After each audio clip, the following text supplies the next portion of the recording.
Luxury is supposed to feel safe, quiet, reassuring. When you see a three-pointed star rolling past, your brain doesn't think of breakdowns, electrical failures, or five-figure repair bills. It is a success, status, engineering perfection. But what if that image is only half the story? Tonight, we peel back the leather, the ambient lighting, the polished dealership floors, and expose the ugly side of Mercedes Benz. The side mechanics warn about, the side owners whisper about on forums, the side no brochure will ever show you. This is not a hit piece. This is not hate. This is a crime documentary-style autopsy of how one of the most respected automotive brands in history quietly became one of the most controversial to own. Chapter 1. When engineering became a liability for decades, Mercedes built cars with a dangerous philosophy: overbuild everything. Engineers were given freedom. Cost was secondary. Reliability was sacred. Then something changed. Modern Mercedes vehicles are rolling computers, dozens of control units, kilometers of wiring, and software managing everything from seat position to suspension height. On paper, it's impressive. In reality, it's fragile. Systems like the Co-Mand and MBUX infotainment platforms are notorious for freezing mid-drive, rebooting randomly, or failing entirely. What starts as a flickering screen often ends as a full module replacement costing more than an economy car's annual insurance. And electronics don't fail politely. A single malfunctioning sensor can trigger a cascade of warning lights, limp mode activation, or total system shutdown. The car isn't broken, it's confused. And confusion is expensive. Then there's air suspension. Once a luxury flex, now a financial landmine. Older E-Class and S-Class models are infamous for sagging overnight like exhausted prize fighters. One failed air strut can bankrupt owners faster than a blown engine, and replacements are rarely isolated when one goes, the rest often follow. Mercedes didn't stop engineering. They just engineered past the point of reliability. Chapter 2. The cars. Mechanics. Beg you not to buy, every brand has a problem with children. Mercedes has entire eras. Ask any independent mechanic about early 2000s models and watch their expression change. The CL class from 1999 to 2006, a technological showcase that aged like milk. Electronics everywhere, durability nowhere, suspension failures, window modules dying, control units communicating in languages even Mercedes couldn't fully decode years later. Then there's the W220S class, once the pinnacle of German luxury. Premature rust on doors and fenders, wiring issues, modules failing without warning. This wasn't abuse. These cars were babied and still fell apart. Engines leaked oil from places owners didn't know existed. Engine mounts collapsed early.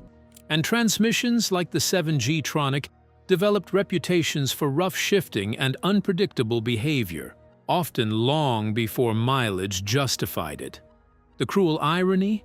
These were expensive cars to buy, and even more expensive to maintain, yet they aged worse than their cheaper rivals.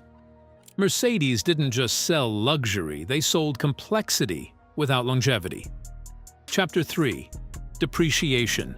So brutal it feels criminal. A new Mercedes feels special. A used one feels suspicious. Luxury sedans from Mercedes are infamous for shedding value at an alarming rate. Within 3 to 4 years, many lose nearly half their original price. What once cost executive money suddenly appears on used car lots for family sedan prices. And buyers think they've won. But depreciation isn't kindness. It's a warning label.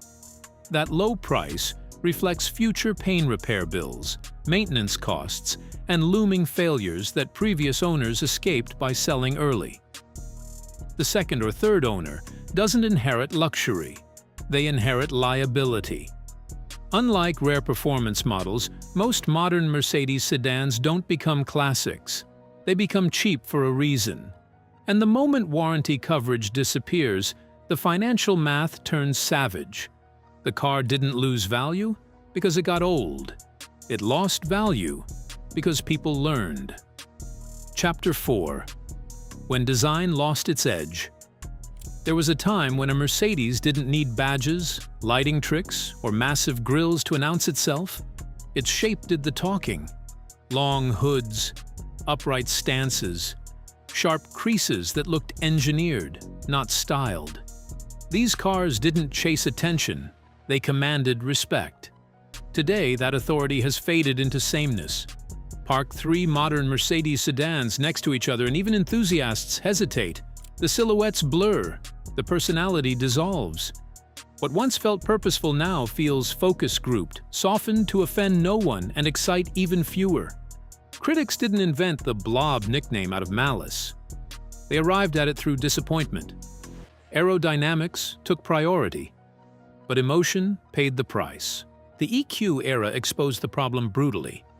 In models like the EQS and EQE, Mercedes chased efficiency numbers with almost religious obsession. Drag coefficients became the headline, not design language. The result was a smooth, one-bow shape that erased visual tension. No sharp shoulders, no muscular arches, no drama. The cars look expensive, yes, but they don't look important. For a brand built on presence, that's a fatal loss. And inside, the intimidation vanished completely. Chapter 4.1. When luxury became visual noise. Mercedes interiors were once restrained, almost conservative. Real wood, solid switchgear, clear hierarchy. You knew what mattered. Modern cabins feel overwhelmed. Screens dominate every surface, stretching across dashboards like command centers. Chrome accents multiply endlessly. Ambient lighting glows from every seam, pulsing in colors that feel more nightclub than flagship sedan. It's impressive for 5 minutes, then exhausting for 5 years. Luxury isn't about excess, it's about confidence, and confidence doesn't shout. Many owners admit the interiors feel less like timeless spaces and more like tech demos frozen in time. When trends shift, and they always do, these cabins will age fast. A classic Mercedes interior once aged gracefully. A modern one risks looking outdated before the loan is paid off. Mercedes didn't. What does Mercedes sell now? Comfort, technology, prestige, efficiency, volume? The answer changes depending on the model, the market, and the quarter. That inconsistency bleeds directly into design. When a brand no longer knows who it is, its cars stop speaking clearly. Old Mercedes models felt unified by philosophy. New ones feel unified by software. Design used to be a statement. Now, it's a compromise. Chapter 5. Cost-cutting. Where it hurt the most, Mercedes didn't wake up one morning and decide to cheapen its cars. The decline was quieter. Spreadsheets, targets, efficiency meetings. Small savings here. Supplier changes there, nothing dramatic, nothing obvious, until the owners noticed. Panels that once felt hewn from steel now flex slightly under pressure. Interior trim that once clicked with authority now snaps into place with uncertainty. Switches feel lighter. Doors close softer, not in the satisfying vault-like way, but in a way that feels thinner. This wasn't about bankruptcy or desperation. It was about scale. Higher volume demanded higher margins, and margins demand sacrifice. The problem wasn't that Mercedes cut costs, it's where they cut them. Chapter 5.1. Quality control slipping through the cracks rattles became common enough to stop being shocking. Loose trim pieces, misaligned panels, inconsistent paint finishes. These weren't isolated horror stories. They became patterns. And patterns destroy trust. When a brand sells perfection, every flaw feels magnified. Customers paying premium prices don't expect perfection forever, but they expect it on day one. Finding faults in a nearly new Mercedes doesn't feel unlucky. It feels wrong. Even worse, the issues weren't always dramatic enough to fix easily. Small noises, minor fit problems, annoyances that dealerships struggled to replicate or dismissively labeled normal. Luxury isn't just how a car drives. It's how it makes you feel when nothing is wrong. Mercedes forgot that. AMG once meant excess without apology. Big engines, brutal character, mechanical honesty. Then came downsizing. Hybrid complexity. 4 cylinders wearing legendary badges. On paper, the numbers still impress. In reality, many buyers feel cheated. The sound is gone. The emotion was diluted. The badge remains, but the soul feels negotiated. This isn't evolution. It's brand erosion.